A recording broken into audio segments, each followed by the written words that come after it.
Alors donc, je suis Michel Declercq, je suis à la fois sophrologue et psychanalyste.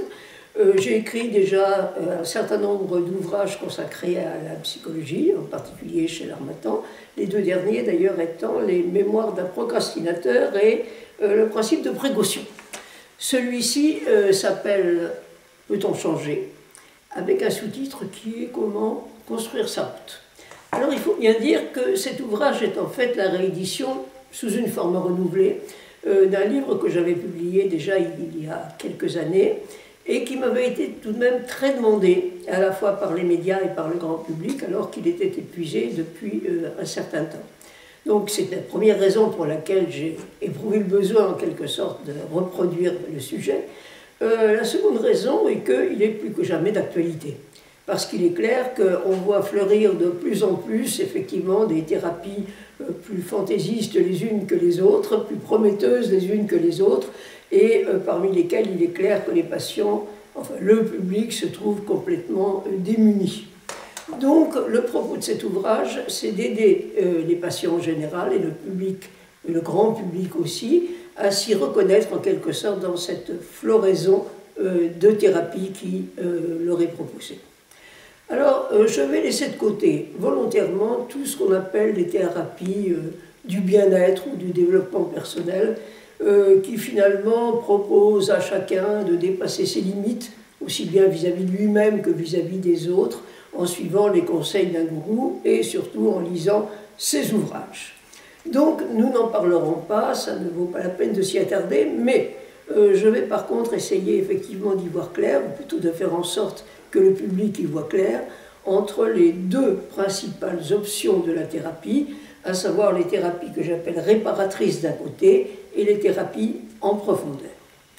Les thérapies réparatrices, dont le prototype, mais je ne vais pas toutes les citer parce qu'il y en a un certain nombre qui valent la peine d'être cités, mais dont le prototype reste effectivement le comportementalisme, ont un intérêt, c'est évident. Elles ont un intérêt dès lors qu'on peut identifier un malaise précis qui va faire qu'il va devenir un empêchement à vivre.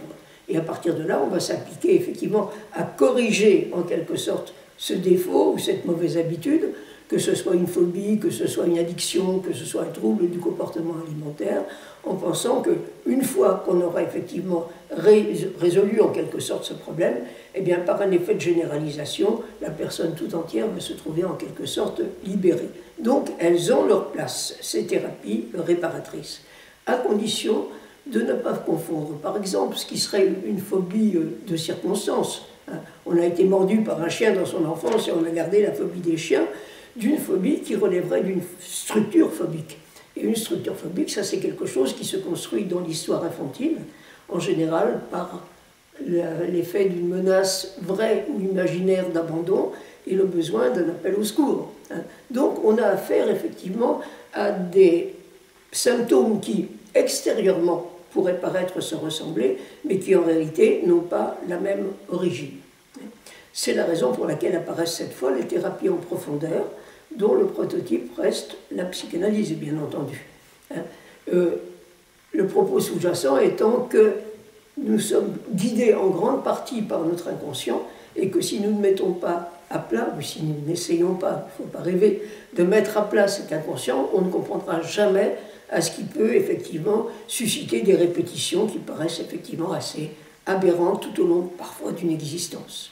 Donc le prototype de la thérapie en profondeur, c'est la psychanalyse. C'est celle qui va nous permettre effectivement de traiter une structure phobique autrement qu'une phobie occasionnelle. Bien. Mais la psychanalyse, c'est difficile.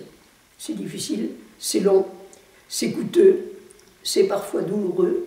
Et puis surtout, il faut bien comprendre que ça ne résout pas tous les problèmes. Je veux dire que tous les gens qui sont passés par une psychanalyse et qui considèrent que la psychanalyse leur a permis effectivement de changer leur vie, disent que tout reste à faire après une analyse. On a mis les matériaux à plat, mais il faut reconstruire. Alors, il est clair que dans une société comme la nôtre, où on veut tout de suite, eh bien, ce sont les thérapies brèves qui sont effectivement les plus favorisées. On va courir de thérapeute en thérapeute, dans l'espoir de trouver un jour, en quelque sorte, la thérapie ou la potion magique qui va faire qu'on va pouvoir changer sans effort. Or, changer sans effort, ça n'existe pas. Changer, ça fait toujours courir un risque et ça demande toujours une préparation, une réflexion.